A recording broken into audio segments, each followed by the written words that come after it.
Ci senti? Sì, ci senti. Allora, ben trovati. Se magari chi è in fondo si avvicina un po' di qua, altre persone adesso stanno arrivando. Innanzitutto parto dai ringraziamenti. Un ringraziamento a tutti voi per la partecipazione, nonostante le condizioni meteorologiche avverse. Purtroppo la pioggia non dipende da noi. Ben trovati in questa splendida cornice. Siamo all'Auditorio San Nicolò di Chioggia, questo coordinamento nostro nazionale allargato. Ringrazio Onofrio, la segreteria nazionale, per aver voluto fare questa iniziativa in questo bel territorio, in questa nostra città, dove abbiamo una delle marinerie più importanti d'Italia. Quindi domani, come voi sapete, saremo alla Mostra del Cinema, dove presenteremo il film Intervista in mare. Quindi il tema di questi 2 giorni per la nostra federazione è il tema della pesca, che è un settore che la nostra federazione segue, tutta la filiera agroalimentare. In questi 2 giorni ci focalizzeremo appunto su questo settore, motivo per cui abbiamo convocato il coordinamento nazionale pesca e tutti i segretari regionali della FAI. Quindi io credo che partirei dai saluti istituzionali. Quindi intanto ringrazio anche gli ospiti che sono presenti, l'assessore alle politiche sociali Sandro Marangon, il sindaco Mauro Armelao che dovrebbe arrivare, il consigliere regionale Jonathan Montanariello, Marino Callegari, delegato dell'Apostolato del Mare per la Diocesi di Chioggia, che ringrazio per la partecipazione. Ringrazio i relatori, ringrazio il nostro segretario nazionale Patrizio Giorni, ringrazio Marco Spinadini di Confcooperative Federali Pesca, che ci aiuterà a sviluppare appunto il tema di oggi pomeriggio.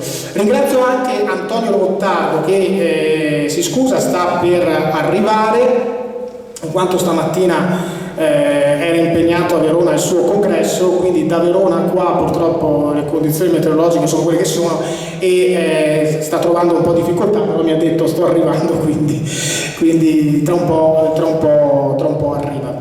Allora io direi di partire innanzitutto, prima di addentrarci un po' nel tema che affronteremo oggi. Poi l'obiettivo poi è anche quello di lasciare spazio anche agli interventi, agli approfondimenti, perché comunque il tema della sostenibilità, della salvaguardia, della tradizione assieme alla sostenibilità è sicuramente un tema importante che va approfondito. Quindi oggi dovrebbe essere un punto di partenza di una riflessione che poi deve essere fatta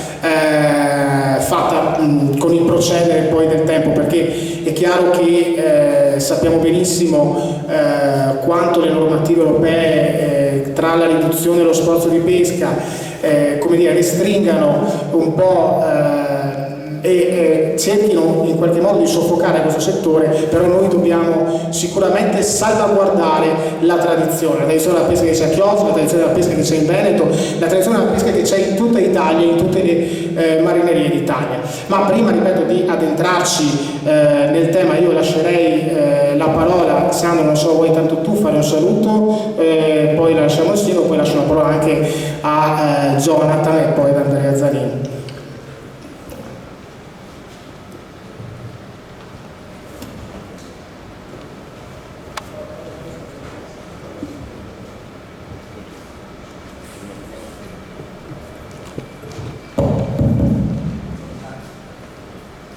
Grazie. Buon pomeriggio a tutti, allora benvenuti qua a Chioggia. Il sindaco, appunto, come diceva Pierpaolo, arriverà a breve. Credo che sia giusto questa giornata che ci ha un po' bagnati, perché parlare di pesca se non si è bagnati penso che non sia giusto, ecco. Credo che sia importante parlare appunto di pesca a Chioggia, perché la nostra maneria è credo la più importante appunto d'Italia. La pesca per Chioggia vuol dire storia, vuol dire tradizione, vuol dire economia. Io ho fatto il pescatore, i miei familiari, mio papà era pescatore, i miei parenti sono pescatori, i miei amici sono pescatori, quindi capite che è un tema che a me veramente sta veramente a cuore. L'unica cosa che mi sento di dire è quello che bisogna tutti insieme cercare di lavorare affinché le normative che un po' ci vengono imposte, in parte giuste, in parte sbagliate, possano sempre far meno male ai nostri pescatori, perché già che il lavoro del pescatore è un lavoro difficile, faticoso, dove adesso si fa anche fatica a trovare personale che possa fare il personale imbarcato, e quindi è giusto darci una mano e quindi cercare tutti insieme di trovare appunto delle risposte, anche trovare una mediazione su alcune normative. Quindi veramente grazie, un saluto particolare a Onofrio Rota che è un amico, e quindi grazie a tutti. Grazie Sandro, approfitto anche di salutare Elio Dall'Acqua di Federpesca che ho visto adesso. Ciao Elio, ben arrivato. Lascerei la parola per un saluto all'amico consigliere regionale Jonathan Montanarello, grazie. Sì.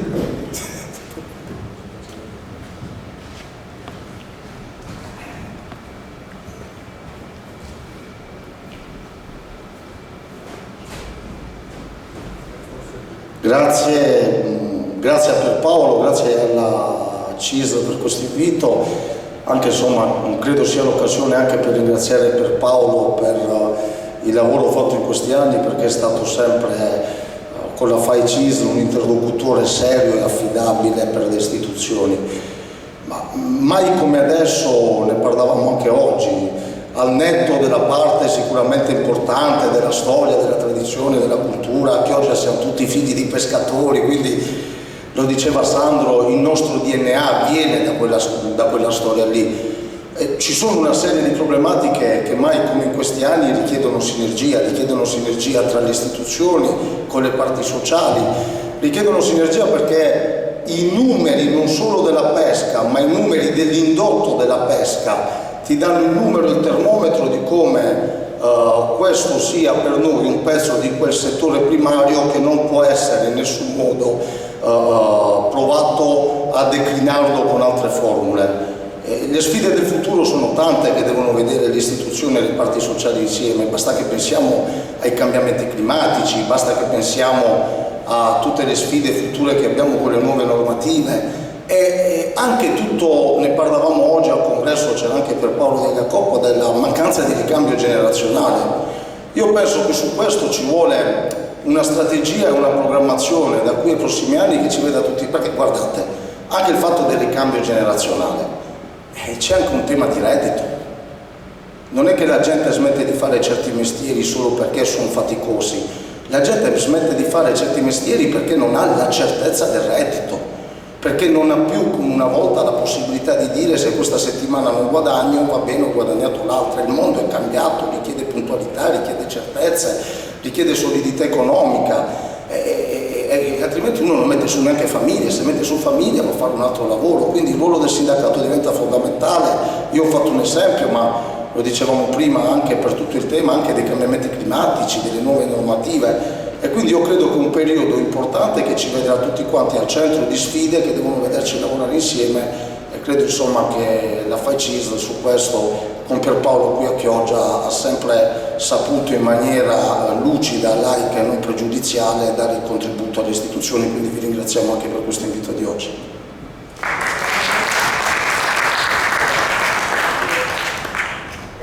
Grazie Jonathan. Un ringraziamento chiaramente va fatto anche, prima Sandro ci ha salutato, poi ci saluterà anche il sindaco, va fatto anche al comune di Chioggia, perché questa iniziativa, ricordo, è patrocinata anche dal comune di Chioggia, come potete vedere appunto dal logo del comune che abbiamo messo negli inviti. Noi intanto procediamo con i lavori, poi gli altri ospiti che verranno li faremo salutare, e quindi passo la parola per un saluto ad Andrea Zanin, segretario regionale della FAI del Veneto.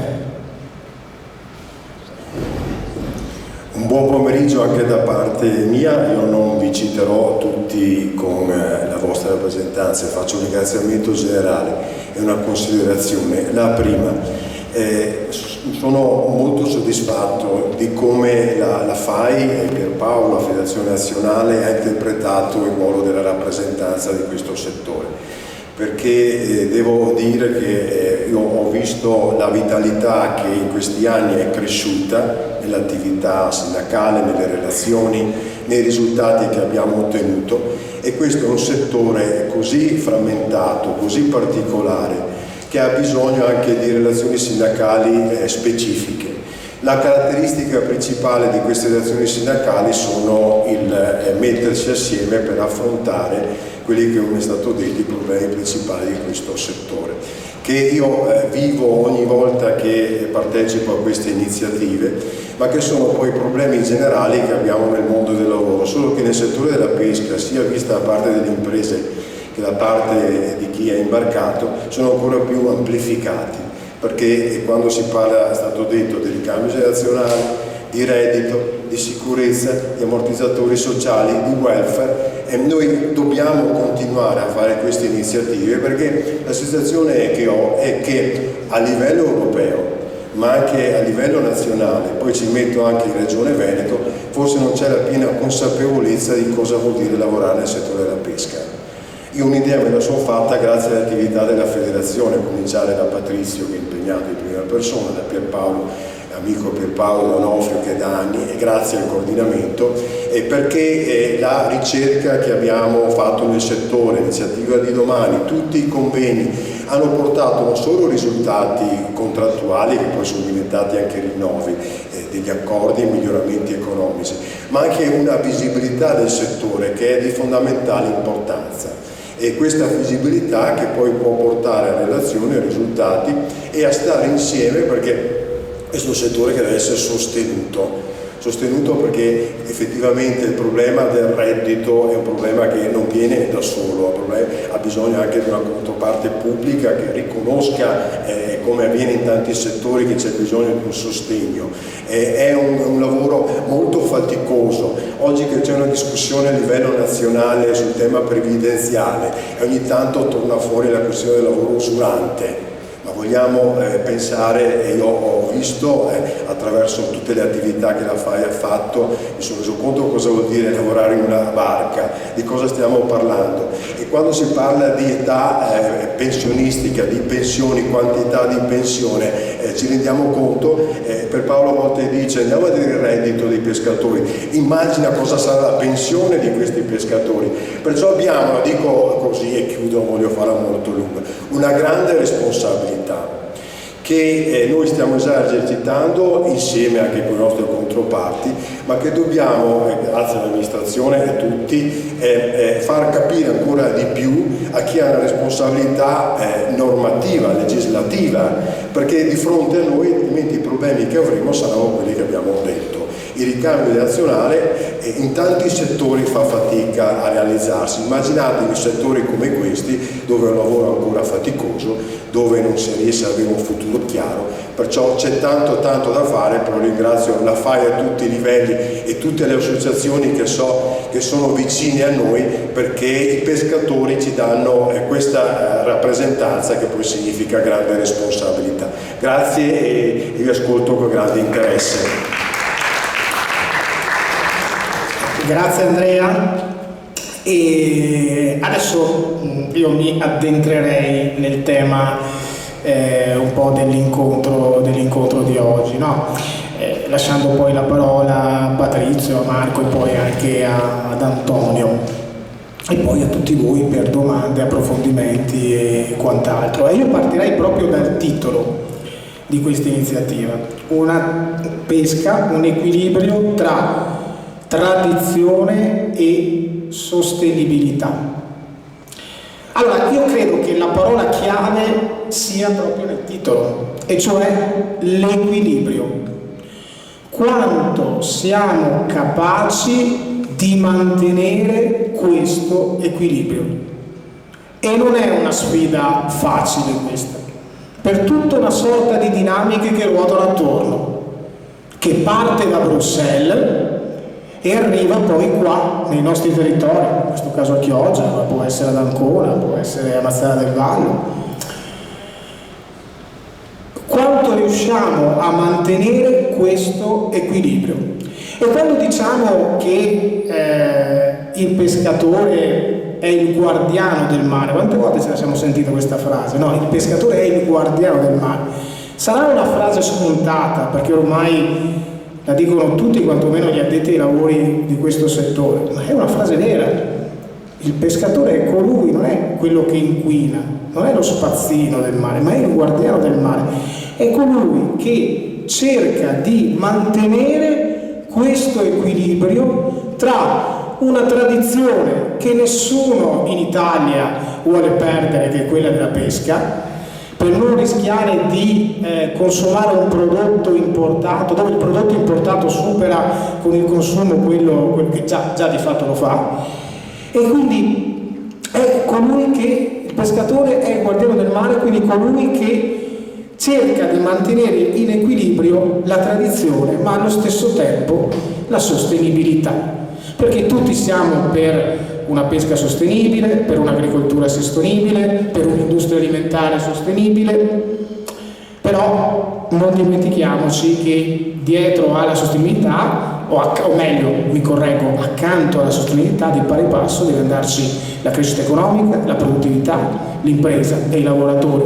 Quindi la prima domanda, che partiamo da Marco Spinadino e poi arriviamo a Patrizio, è proprio questa, cioè sostenibilità, pesca, economia e occupazione. Se pensiamo alla pesca in Adriatico, si può trovare un equilibrio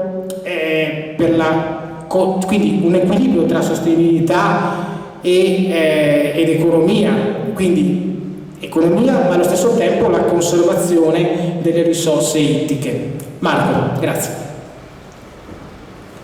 Buonasera, un ringraziamento alla CISL, credo che non sia la prima volta che faccio questo tipo di interventi con la vostra organizzazione. Il tema che ha introdotto Pierpaolo, ma che insomma abbiamo visto nei titoli della locandina, credo che più o meno ogni mesata facciamo un incontro in cui i temi della sostenibilità, del ricambio generazionale, dello sforzo di pesca, del fatto che non c'è, le marinerie si stanno di fatto impoverendo di personale, di imbarcazioni, di produzione, e questo chiaramente poi va a incidere su tutta quanta la filiera. Piccola premessa, quello che vi dirò oggi, me ne prendo tutte ovviamente le responsabilità, è una mia visione, ok? Quindi sono assolutamente, come posso dire, contestabile, quindi magari se dopo qualcuno avesse da farmi delle domande sarò ben lieto di rispondere. Quindi quello che vi dirò oggi potrebbe non essere esattamente la visione che qualcuno in sala possa avere. Tornando alla sostenibilità. Allora, questo è un obiettivo che dobbiamo assolutamente raggiungere, ma semplicemente perché insomma abbiamo credo un bilico di normative per cui là dobbiamo andare. E credo che tutto sommato questo possa essere utile per l'ambiente, quindi per tutti noi, anche se non solchiamo il mare e non peschiamo, e quindi credo che il rispetto dell'ambiente sia assolutamente necessario. E dall'altra parte le imprese, il settore deve trovare probabilmente dei meccanismi che in parte ogni tanto riusciamo anche a trovare, altre volte forse con più fatica, ma insomma stiamo tentando di andare verso questo tipo di sostenibilità. Io vi darò anche dei numeri, se volete, che vi diranno in maniera molto chiara che nonostante ci sia una notevole riduzione sia per quanto riguarda i sistemi, le imbarcazioni e ahimè anche la parte relativa al personale, che è quella che in qualche maniera vi tocca di più, e devo dire tocca di più anche le imprese, perché poi quando non abbiamo gli equipaggi numericamente corretti dobbiamo tenere ferme le imbarcazioni, quindi questo è chiaramente il cane che si morde la coda. E vi darò appunto dei numeri che non sono, diciamo così, positivi, ecco. E tenendo conto che Chioggia rispetto ad altre marinerie direi che è in controtendenza, quantomeno non ha delle perdite significative in questo momento. Credo che negli ultimi 6 o 7 anni abbiamo perso forse un paio di imbarcazioni a livello numerico, quindi tutto sommato accettabile. Tenete conto che però tutto quello che sta arrivando, cito semplicemente il decreto sulle demolizioni, no? L'arresto definitivo, il taglio delle barche, giusto per dare, diciamo, dei nomi che magari sono più facili da comprendere. Direi che visto l'ammontare dei finanziamenti intorno ai 74 milioni, potremmo auspicarci che in Italia possono essere ritirate più o meno 300 imbarcazioni di varia misura, di vari segmenti e collocate in varie GSA. Credo che il lavoro del Ministero e la formulazione del decreto sia anche corretta proprio per, in base alle giornate di pesca effettuate nei vari settori del nostro mare, stia andando verso la direzione giusta, almeno questo è quello che è la mia interpretazione. E ritorno al fatto che la mia visione è la mia visione, quindi se qualcuno ha qualcosa dove magari faremo un contraddittorio. Tornando al problema della sostenibilità, noi abbiamo il Mediterraneo che è lo 0,8 di tutta la superficie marina della Terra, quindi chiaramente un'inezia, e abbiamo soltanto l'8% per quanto riguarda invece la biodiversità che si trova all'interno del nostro Mediterraneo.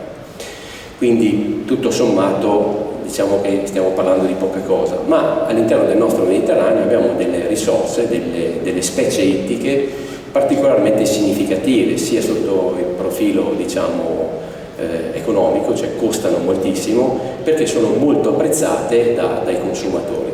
Okay? Possiamo citare il tonno, ma se stiamo nell'Adriatico abbiamo probabilmente i piccoli pelagici, quindi le acciughe e le sardine, abbiamo molluschi bivalvi da fondo come i canestrelli e le capesante, che sono ovviamente di una qualità completamente diversa rispetto alle altre aree marine. Non so, cito tanto per dirne uno il Nord Atlantico, ma direi la triglia piuttosto che la seppia, lo scampo, la mazzancolla, cioè sono tutti prodotti di altissima qualità che poi magari successivamente mi addentrerò per dirvi quello che noi delle imprese stiamo facendo ora per riuscire a, come posso dire, stare sul mercato, visto che ogni anno andiamo a ridurre le giornate di pesca. E quindi se riduciamo le giornate di pesca riduciamo il reddito. Ridurre il reddito vuol dire far fatica a pagare gli uomini di bordo e poi chiaramente questo innesca poi dei meccanismi decisamente negativi e la paura è che il forellino possa diventare poi una voragine e quindi avere un'accelerazione nei prossimi 3 o 4 anni che non riusciremo a controllare neanche qua nella nostra marineria. Torniamo alla sostenibilità. La sostenibilità, come spesso noi in tutti quanti i convegni diciamo, che deve essere fatta sulle famose 3 gambe, quindi quelle ambientali, le socio-economiche, che vanno a completare il quadro. È evidente che questa sostenibilità, così come